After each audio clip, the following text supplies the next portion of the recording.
സ്വാഗതം. ഇന്ന് നമ്മൾ സിലിക്കോൺ ബേക്കിംഗ് മാറ്റിൽ വെച്ചിട്ട് ചപ്പാത്തി ഉണ്ടാക്കുന്ന വീഡിയോ ആണ് കേട്ടോ ചെയ്യുന്നത്. ഈ മാറ്റിൽ വെച്ച് ചപ്പാത്തി, പൊറോട്ട, പത്തിരി എല്ലാം പരത്താനായിട്ട് വളരെ ഈസിയാണ്. ഇത് ഞാൻ ആമസോണിൽ നിന്ന് വാങ്ങിയതാണ് കേട്ടോ. ഒരുപാട് റേറ്റ് ഒന്നുമില്ല. ചപ്പാത്തി പലകയിൽ വെച്ച് പരത്തുന്നതിനേക്കാൾ വളരെ എളുപ്പമാണ്. അപ്പോൾ നമ്മളിവിടെ ചപ്പാത്തി മാവ് നന്നായി കുഴച്ചെടുത്തിട്ടുണ്ട്. മാവ് കുഴയ്ക്കുന്ന വീഡിയോ നമ്മൾ മുന്നേ ചെയ്തിട്ടുള്ളതാണ്. ഇതിലേക്ക് ഇപ്പോൾ 1 സ്പൂൺ തൈരും 1/2 സ്പൂൺ പഞ്ചസാരയും ആവശ്യത്തിന് ഉപ്പും 1 സ്പൂൺ നെയ്യും കൂടെ ചേർത്തിട്ട് നല്ല തിളച്ച വെള്ളത്തിൽ കുഴച്ചെടുത്ത മാവാണ് കേട്ടോ ഇത്.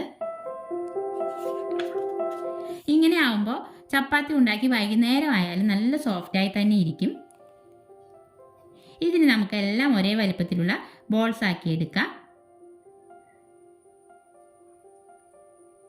അതിനുശേഷം നമുക്കിതിനെ ഓരോന്നായി എടുത്ത് മാറ്റിൽ വെച്ച് പരത്തിയെടുക്കാം.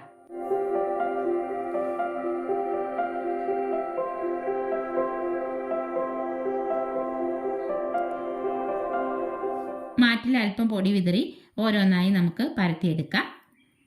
ഇങ്ങനെയാവുമ്പോൾ കൗണ്ടർ ടോപ്പ് ക്ലീനാക്കി എടുക്കേണ്ട ബുദ്ധിമുട്ടൊന്നും ഇല്ല കേട്ടോ. പലരും ഇത് ഉപയോഗിക്കുന്നുണ്ടാവും.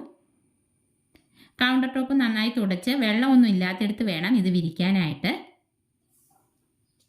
അതുപോലെ തന്നെ നമ്മൾ മാവ് മുഴുവനും പരത്തിയ ശേഷം മാറ്റ് നല്ലപോലെ കഴുകി വെള്ളം ഉണക്കി ഒരു പ്ലാസ്റ്റിക് കവറിലിട്ട് സൂക്ഷിച്ചാൽ മതിയാകും. ഞാനിത് വാങ്ങിയിട്ട് ഏകദേശം 3-4 മാസമേ ആയിട്ടുള്ളൂ കേട്ടോ.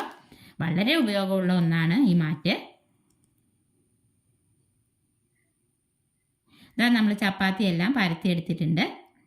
ഇനി നമുക്കൊരു പാൻ അടുപ്പത്ത് വെച്ച് ചൂടായി വരുമ്പോൾ ചപ്പാത്തി ചുട്ടെടുക്കാം.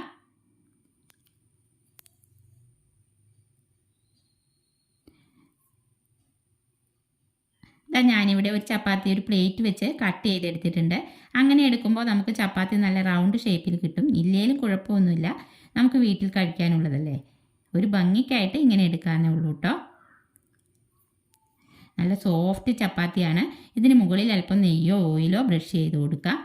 അങ്ങനെ നമ്മൾ എല്ലാ ചപ്പാത്തിയും ചുട്ടെടുത്തിട്ടുണ്ട്.